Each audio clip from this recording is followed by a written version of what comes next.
Chapter 4: The Tutoring Session That Should Not Have Worked.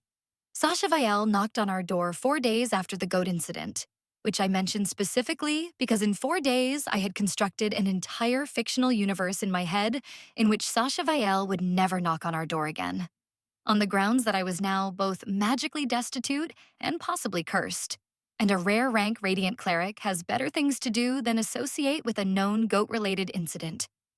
I would like the record to show that I was wrong, and that I have never in my life been so pleased to be wrong. "My mother heard you floated," she said, standing on our step with the particular brisk cheerfulness of someone who has rehearsed an opening line and is committing to it regardless of how it lands. "Off a roof, past a goat." "The goat was incidental," I said. "I'd like that on the record. The goat did not contribute to the floating. The goat, if anything, actively attempted to prevent any good outcome whatsoever." "Sure," she said, in the tone of someone filing this under things to ask about later. "Can I come in? I want to test something."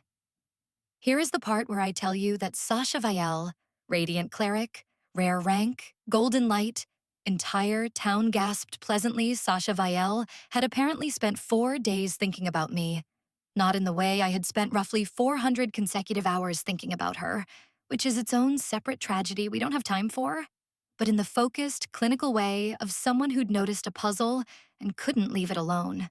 Radiant clerics, it turns out, can sense affinity. It's part of the job. You learn to feel out the shape of magic in a person the way a baker learns to feel when dough's ready.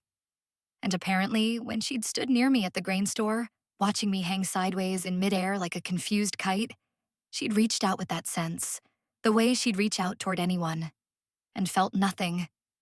"That's the part that's bothering me," she said, sitting cross-legged on our kitchen floor, entirely too comfortable for someone delivering what amounted to a diagnosis. "Hollow rank still has something. It's small, but it's there, like a candle that didn't quite catch. I felt 2 hollow ranks before. My mother took me to bless one as practice. You don't have that. You don't have anything at all. As far as I can tell, sitting right here, you are not radiating one single drop of magic in any direction." "Thank you," I said. "I've worked very hard to be this empty." "I'm serious, Arlo. So am I. It's taken years of dedicated underachievement." She didn't laugh, which is the thing about Sasha I'd somehow never noticed in 7 years of being quietly, hopelessly in love with her. She doesn't laugh at the joke when the joke is covering for something. She just waits. She waited now, hands folded, golden brown eyes doing the thing where they go very still and very patient. And I felt the specific, unique horror of being seen by the one person whose good opinion I had spent the better part of a decade trying to earn through, apparently, comedy and proximity alone. "I don't know what's happening to me," I admitted, which cost me more than the goat had. "Good," she said. "Now we're getting somewhere. Stand up. I want to try something, and if it goes wrong, I want you standing so you have somewhere to fall from, because apparently you're very good at that now." I would like to take a brief moment here to point out that this is, medically speaking, an insane thing to say to someone, and also the single most attractive sentence anyone had ever said to me. And I have decided that those two facts being simultaneously true is simply going to be a recurring feature of my life from now on. And I am choosing, bravely, I think, to make peace with it. What Sasha tried was simple, in the way that the worst ideas are always simple. A small restoration pulse, the kind clerics use to check whether a wound is closing properly, aimed gently at the center of my chest. Harmless. Routine. The magical equivalent of a doctor checking your pulse. The moment it touched me, the panel went berserk. Foreign magic detected. Analyzing. Analysis. Complete. Radiant.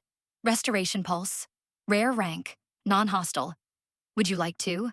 1. Absorb. 2. Mimic. 3. Catalog. 4. Ignore.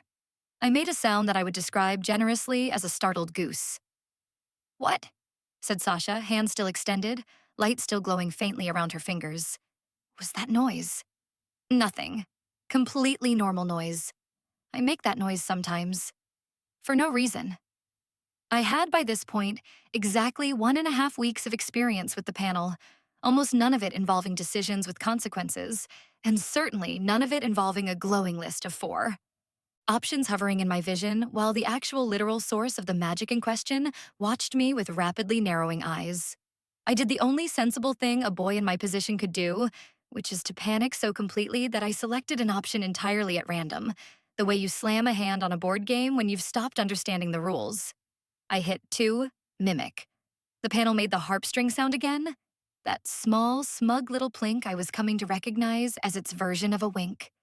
And then, without any further ceremony, without warning, without so much as a polite countdown, a thin ribbon of warm gold light unspooled from somewhere underneath my sternum and wrapped itself once around my hand. Arlo, Sasha said very slowly, the way you'd address a man holding a lit match near a hay barn. Why do you have my light? I have several questions of my own, I said, staring at my own glowing hand with the calm, measured dignity of someone who is internally screaming at a volume that would frighten livestock. Foremost among them being, is this going to come out of my skin in the wash, or is this permanent? New skill acquired, Mimicry, Level 1. Effect. Upon contact may temporarily replicate a witnessed affinity at a fraction of its source strength. Skill note. Strength of replication tied to comprehension. Current comprehension, 9%. Replication strength, extremely modest. Please manage expectations. I want you to sit with that last line for a moment, the way I had to. My brand new, never before seen, should by all rights be an overpowered cheat. Skill had just been delivered to me along with its own built-in disclaimer, in writing, advising me to manage my expectations. I have been told to manage my expectations by disappointed teachers, disappointed relatives, and on one memorable occasion, an extremely disappointed sheep I'd tried to herd. I had never before been told to manage my expectations by a glowing rectangle of light that exists, as far as I can tell, purely to torment me with my own mediocrity in real time. The gold light around my hand flickered, brightened weakly, and produced, after a full 3 seconds of dramatic buildup, a single modest, almost apologetic spark, roughly the size and ferocity of a struck match. Sasha stared at it. I stared at it. Somewhere outside, a chicken made a noise that I choose to interpret as commentary. That's it, Sasha said. That's the whole thing. That's the whole thing, I agreed. I have stolen approximately 4% of your power and used it to produce a sad little light you could get from rubbing a stick the right way.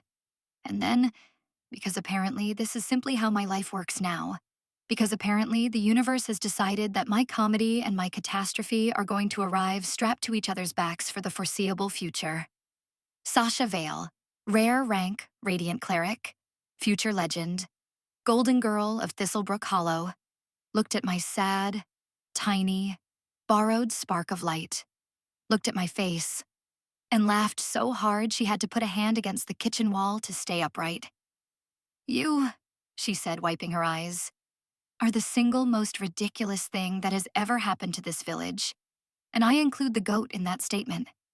I'll take it, I said, and meant it, because 4% of a girl's power, badly used, badly understood, completely uninvited, was still, technically, the single luckiest thing that had ever happened to me.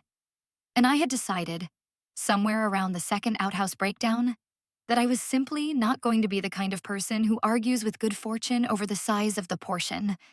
That night, before sleep, I checked the panel one more time, the way you check a wound to see if it's still there. Bond level with system, 17%. Comprehension, 11% to rising. New title acquired, Borrower.